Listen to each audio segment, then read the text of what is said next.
Hello guys, isang magandang hapon sa inyo lahat.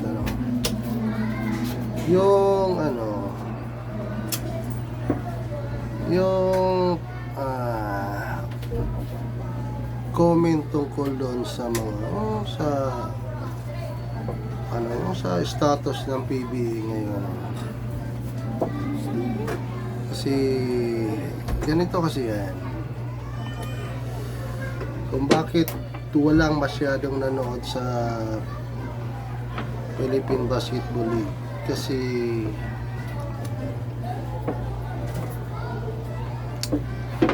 dahil sa mga yung mga hindi patas na trade, hindi patas na palitan ng mga player. Yung iba naman, yung ibang team naman na sumasali hindi gustong manalo, parang ginagawa lang praktisa ng mga malalaking team, di ba? So hindi tulad dati na ang PBA talagang tinatangkilik ng tao. Tapos yung kapanahonan nila ni Mon Fernandez, di ba, hanggang sa Alaska, gano'n, talagang. At saka yung player dati pag madrop sa isang team, tama yung sinasabi nila ni Mark Ingris na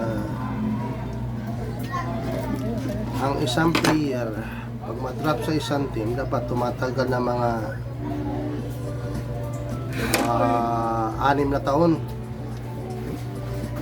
Ay ngayon binago nila kasi ngayon yung mga free agent kasi na ganyan,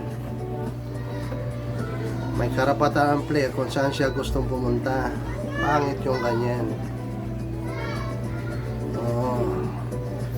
Kasi kung gusto niyang pumunta sa isang team, magagawa niya kasi tapos na kontrata, di ba? So siyempre, mamili ang isang player na gusto ko sa Ginebra, gano'n. Kasi nga, maraming fans. Hindi mapupwedeng gano'n. So, yung team na iniwan mo, mahina na, di ba? Kung gusto nyo sa Ginebra, di dapat Ginebra na lang palaruin dyan sa PBA. Wala nang kalaban, mag-isa. Gano'n dapat. Kasi gusto nyo, Ginebra lang ang lumakas. Diba, paano na may ibang team? Yung mga team na pag sumasali dyan na parang ayaw namang manalo, ba't mo pasalihin?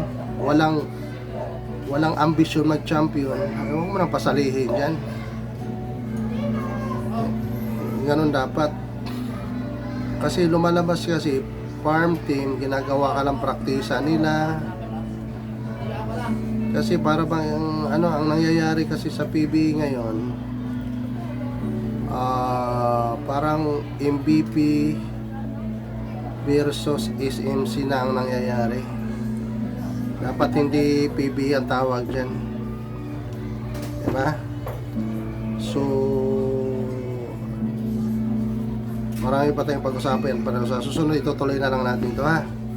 Maraming salamat. Thank you.